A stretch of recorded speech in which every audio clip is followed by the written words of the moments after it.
Hey everybody. So in this video, I want to do a review of the McFarlane Toys DC Multiverse Bane figure. So this one's been out for a little while, but I just found him at a Target. I was really excited to find this figure. I actually did see this figure probably over a month ago, maybe even longer than that, at my local comic book store. And he was a few dollars more than retail. A lot of times, the comic book stores, they put a few dollars markup on there. And I just thought to myself at the time, Bane is just not one of my main villains that I like. Just it's just one of those things. It's just not a villain that I'm particularly fond of.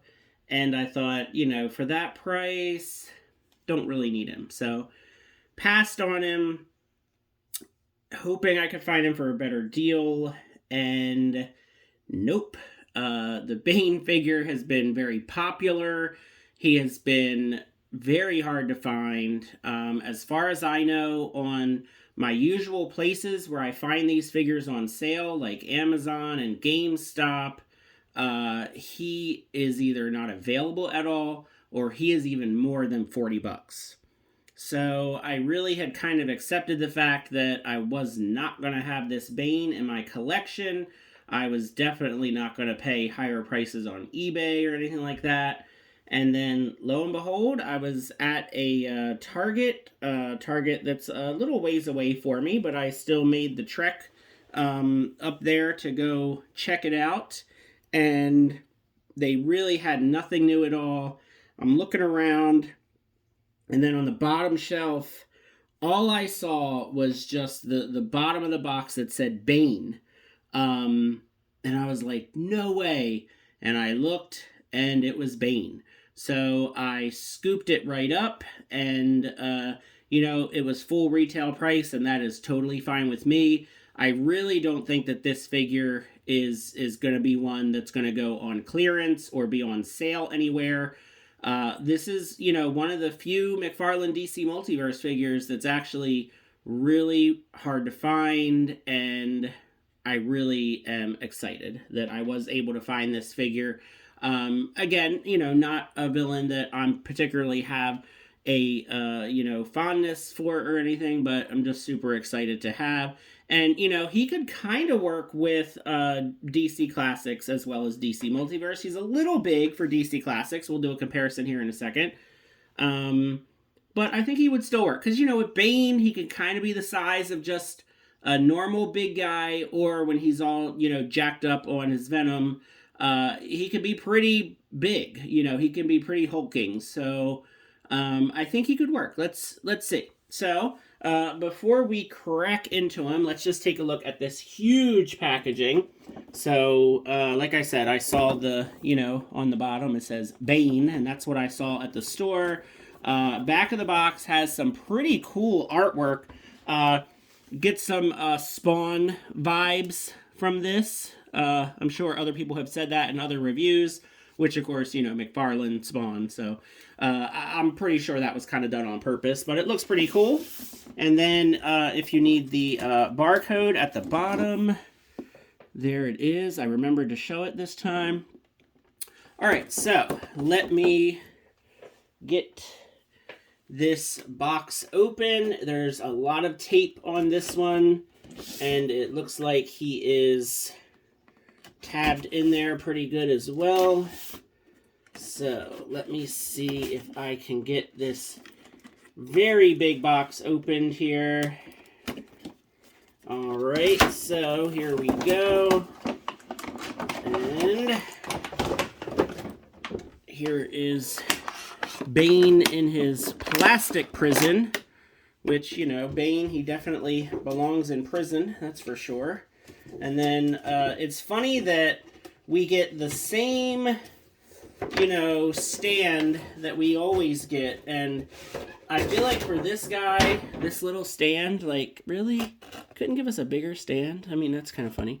And then there's the card. The card has the same artwork as the back of the box. You guys know I don't like using figure stands. I feel like figures need to be able to stand on their own, and it can really be a challenge with the McFarlane toys to get them to stand. So we'll see how this Bane is. I haven't seen anything about him not standing. Oh, he's got a big... All right, hold on. He's got one of these big, huge twisty ties around his waist that I didn't realize. And these are usually pretty heavy duty. So there we go. We got it. All right, so here is Bane out of the packaging. Get rid of these little plastic tabs. There they go. All right, so his ankles are a little stuck. He's probably been in that packaging in that position for a while. So let's see if we can get him standing up here. It does look like he has the newer ankle articulation, which is great. Oh yeah, there he is. Wow, very cool figure. Yeah, wow, he looks really, really neat. So definitely jacked up on the Venom. I really like the green on the tubes here. It's like, you know, it's actually like has stuff flowing through it. You know, the gear on the chest looks pretty cool. The texturing on the boots and the pants, like the pant pockets, are really, really neat. I like that. Yeah, pretty cool figure. The metallic paint on like the tank, and of course the face. I mean, just imagine seeing that coming at you. So, yeah, wow. So let's see. Articulation. The head is attached to all these tubes and stuff, so I would not recommend moving the head around too much. You just kind of have to keep the head where it's at, because you don't want to rip any of those tubes. Shoulders go up. Maybe. There it goes. That one was a little stuck. So, swivel. And elbows are stuck. Yeah, so it looks like these elbows are really stuck here. Let me see if I can get them off camera. All right, there we go. So that took some doing. Yeah, so these elbows are really tight.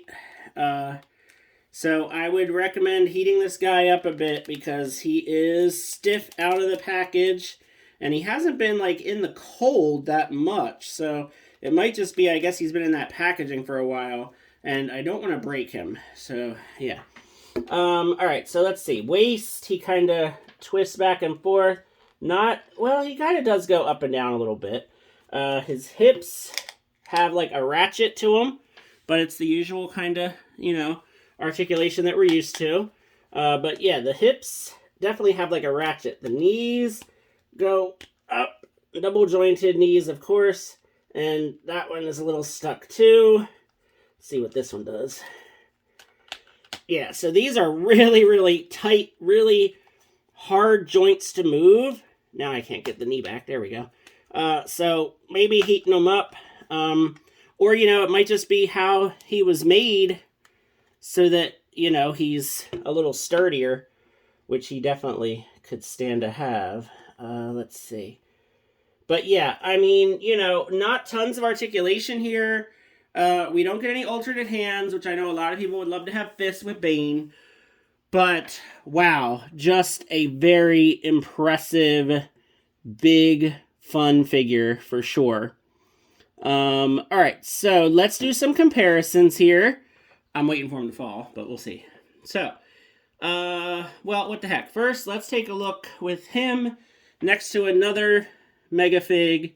Here is my Mongol figure that I showed in another video. I painted his gauntlets. So yeah, they are pretty much the same height, the same thickness. Yeah. So these guys, you definitely don't want to run into these guys. Looks like Mongol's a tiny bit taller. They look actually kind of cool together. I mean, they really don't have any reason to team up with each other.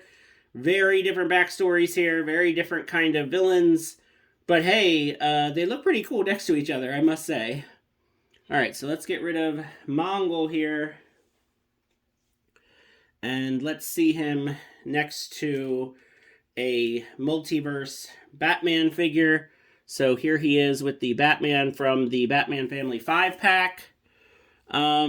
And yeah, that works. So you can see how this Bane is really meant to go with these multiverse Batman figures because, this is the Three Jokers Batman body, and it's a bigger Batman. He's definitely tall, but next to this Bane, it kind of works. So that's cool. Yeah, I like how that looks for sure.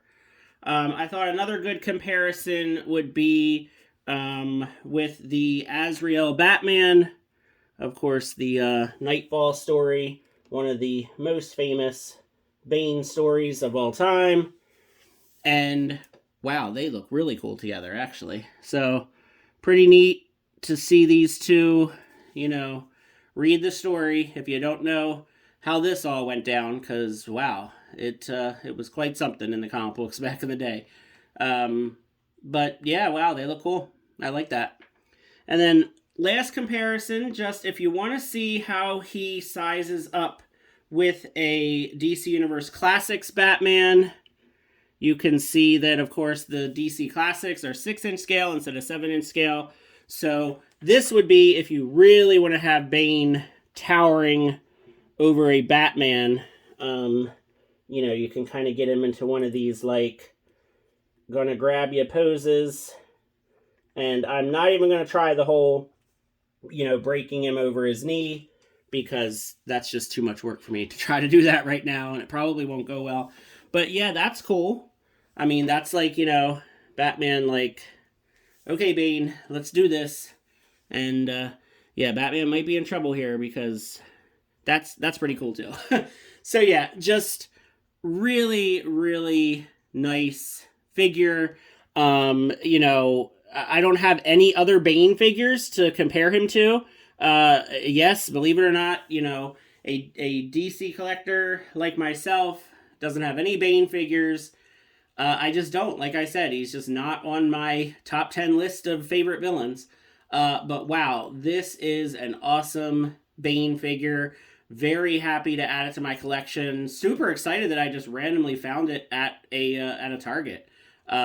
So yeah, it was a successful toy hunt today. Found myself a DC figure that I really thought I would never own because I wouldn't be willing to pay higher prices on the secondary market. And hey, found them for retail. So works out pretty great. But let me know if you have this figure or if you are still looking for him. If you are, I wish you luck. I hope you find him. Check out your Target stores. Maybe you will be pleasantly surprised as well. Thanks for watching. Feel free to like the video and have a great day.